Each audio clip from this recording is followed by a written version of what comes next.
Pregnancy में औरतों को वैसे तो बहुत से मसाइल पेश आते हैं जिनकी वजह से किसी को कम और किसी को ज़्यादा तकलीफ उठानी पड़ती है।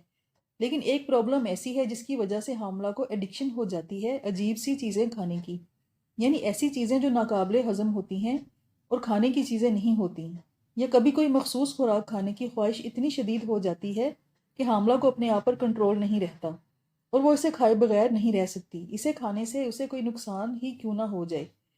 इसी मसले को हल करने के लिए ये वीडियो आपके काम आएगी और बगैर किसी नुकसान के आपका मसला हल हो जाएगा। इसलिए पहले आप मेरे चैनल को सब्सक्राइब कर लें और साथ दिए गए बेल बटन को भी प्रेस कर लें ताकि आपको अगली वीडियोस के नोटिफिकेशंस मिलते रहें। पहले देखते हैं कि पीका डिसऑर्डर क्या है।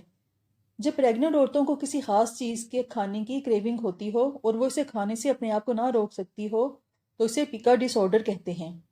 इसमें खाने वाली चीज़ें भी शामिल हैं और ऐसी चीज़ें भी जो खाई नहीं जाती, मसलन मिट्टी, बर्फ़, कागज़, सीमेंट वगैरह।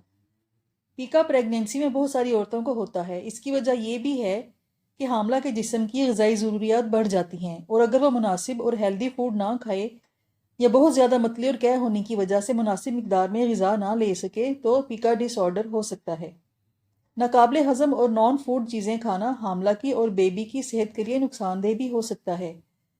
पीका डिसऑर्डर इस सूरत में ठीक हो सकता है जब मुनासिब और हेल्दी डाइट ली जाए और डॉक्टर के बताए गए पेरेंटल विटामिन्स खाए जाएं। कुछ टिप्स ऐसी हैं जिन पर होम्योपैथिक मेडिसिन के साथ अमल करके इस आदत से निजात हासिल कर सकती हैं। अपने डॉक्टर से मिलकर इस मसले के बारे में बताएं ताकि वो आपको मतलूबा विटामिन्स और आयरन सजेस्ट करे, जिसे इस्तेमाल करने से आपके अंदर मौजूद डेफिशिएंसी दूर हो सकती है। अपने हीमोग्लोबिन को चेक करते रहें। खून की कमी की वजह से भी इस तरह के मसाइल पैदा हो जाते हैं। इस क्रेविंग पर काबू पाने के लिए किसी दूसरी चीज़ का सहारा लें, मसलन शुगर लेस गम को चबाना शुरू कर दें। ऐसी बबल गम जो शुगर फ्री हो अपने पास रखें। जब किसी नॉन फूड आइटम खाने को दिल करे तो वो गम चबाना शुरू कर दें। इस तरह आपका ध्यान दूसरी तरफ लग जाएगा। अपनी फैमिली के किसी फर्द की मदद लें ताकि जब आपको किसी चीज़ की क्रेविंग हो तो वो आपको इसे खाने से बाज रख सके। अब मैं आपको वो होम्योपैथिक मेडिसिन बताऊंगी जिनकी मदद से आप इस आदत से निजात हासिल कर सकती हैं और इनका कोई साइड इफ़ेक्ट भी नहीं होगा आपकी प्रेगनेंसी पर। जिन औरतों को मट्टी खाने की या चौक खाने की आदत होती है और वो उसे खाए बगैर नहीं रह सकती, उनके लिए क्लकेरिया कार्ब 30 बेहतरीन मेडिसिन है। इसे दिन में 3 बार 5 ड्रॉप्स आधे कप पानी में डालकर 2 हफ्ते तक पीने से न सिर्फ आपकी क्रेविंग ख़त्म हो जाएगी मट्टी चाक खाने की, बल्कि कैल्शियम की कमी भी पूरी होगी। कुछ औरतों को कच्चे चावल, खुश्क चने और खुश्क खुराक की और कागज़ खाने की क्रेविंग होती है। उनके लिए एल्यूमिना 30 बेस्ट मेडिसिन है।